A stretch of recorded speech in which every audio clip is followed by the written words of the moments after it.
यो देशको माटोले भन्छ, यो देशको ढुङ्गाले भन्छ, हाम्रो पनि रातो रगत यहीँ खसेको छ, हाम्रो पनि तातो पसिना यहीँ बगेको छ। है यो गीत सानोमा हामीले सुन्थ्यौँ कसले गाएको है। तर वास्तवमा यो गीत रहेछ स्वर्गीय हरिभक्त खटुवालको अनि स्वर सङ्गीत श्री अशोक राईको है। 75 सालमा गीत गाउनु भएको रहेछ। त्यसरी नै धेरैवटा गीतहरू अब यहाँ रहेछ अघि। अनि आज म उहाँको अन्तिम संस्कार गरेर घाटबाट आएपछि मलाई यी गीतहरूले पुरा सम्झना दिलाइरहेको छ है।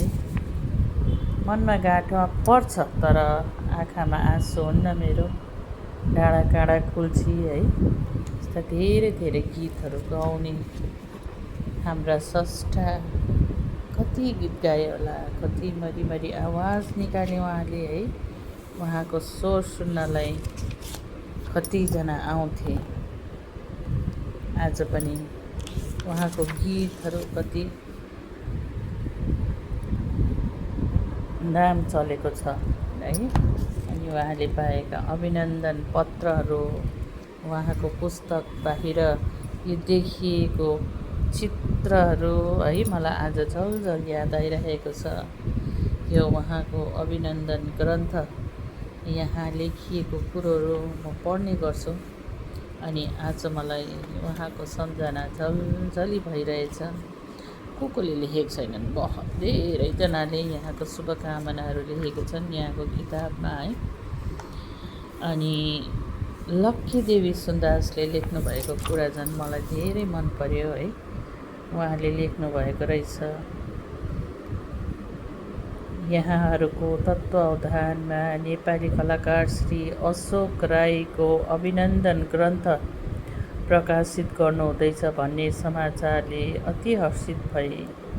यसले हाम्रा साहित्यकार, कलाकार, शिक्षा क्षेत्रका शिक्षार्थी आदिलाई प्रोत्साहन उपलब्ध हुनेछ। यसरी श्री अशोक राई जस्ताका अवदानप्रति हाम्रो समाज गर्वित हुनेछ। मेरो विचारमा उक्त अभिनन्दन ग्रन्थमा श्री अशोक राई बारेमा लेख्ने स्रष्टा साहित्यकारहरूका लेखोट गहन दस्तावेज बन्न जान्छ है। यस्ता कुराहरू लेखेका छन्। यो म हेर्दै थिएँ है, मेरो बुक सेल्फबाट निकालेँ। आज आमालाई सम्झना गरिरहेको छ। आमा कति बलियो हुनुहुँदो रहेछ, उहाँको दिमाग कति चल्छ यो उमेरमा पनि है। अब 86 उमेर भइसक्नु भयो, तर पनि उहाँ एकदमै सबै कुरो थाहा छ उहाँलाई। आज उहाँको मुटुमा के बितिरहेको होला भन्ने सोचे अनि फेरि एकचोटि यो पुस्तक पल्टाएर हेरेँ। आज उहाँ पञ्चतत्त्वमा विलिन हुनुभयो।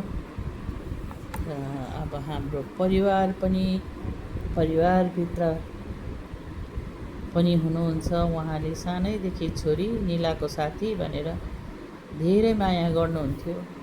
त्यो माया आज मलाई झलझली याद आइरहेको थियो। ए छोरी सुन्न एउटा मिठो कुरा भन्छु तँलाई, मिठो कुरा भन्छु भन्नुहुन्थ्यो है। अनि त्यो कुराहरू मैले सम्झिरहेको छु। उहाँको हेर्नु कलाकारितामा उहाँले पाउनुभएका कति उहाँको यो सम्बर्धना पत्रहरू है, कति यो पुस्तकमा सजिएको छ। आज सबैले सोध्दै थिए उहाँको बारेमा जान्ने को हुनुहुन्छ, उहाँलाई सोधौँ भनेर पत्रकारहरू पनि सोध्न आएका थिए।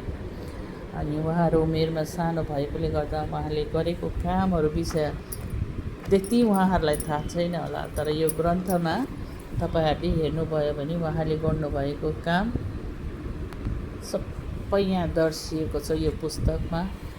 र हजुरहरूलाई यहाँ चाहिएको खण्डमा मसित छ यो पुस्तक।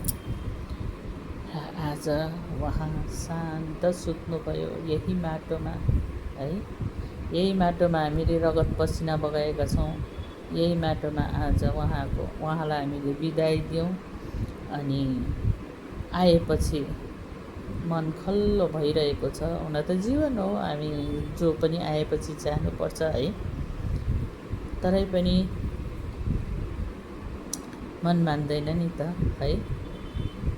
तसर्थ उहाँलाई फेरि पनि एकपल्ट म श्रद्धाञ्जली दिन चाहन्छु। उहाँ साँच्चै नै हाम्रो नेपाली गोर्खाली जगतका अति नै परिश्रमी, अति नै राम्रो उहाँको शरीर देन कला उत्तिकै राम्रो, सङ्गीतकार उत्तिकै, अनि काष्ठकलामा उत्तिकै, गार्डनिङ गर्नमा उत्तिकै राम्रो। मैले जानेको पापा जहिले पनि फुल छ्यारिरहनु भएको, जहिले पनि नयाँ चिज बनाउनको निम्ति कहिले मलाई माला दिएन हौ, माला ल्याइदिए त, दिल्लीबाट माला ल्याइदिएन, राम्रो माला पाउँछ अरे होइन। किन माला भन्दा त्यो सजाउनुको लागि उहाँको कलाकारिता है। यो मसित रहेको यो तिरङ्गा झन्डा पनि उहाँले नै बनाउनु भएको। अनि यो मालाहरू चाहिँ नि उहाँलाई किन चाहिन्थ्यो भन्दा यस्तो लगाउनलाई क्या मालाहरू ल्याइदिए न छोरी, ल्याइदिए भनेर भन्नुभएको मलाई अहिले याद आइरहेको छ है। त्यस्तै हो जीवन। र आजको उहाँको अन्तिम बिदाई गरेर हामी आयौँ घरमा। र यसरी आजको दिन बित्यो र उहाँको सम्झना मलाई आएर मैले तपाईँहरूसँग यो कुरो साझा गरेँ।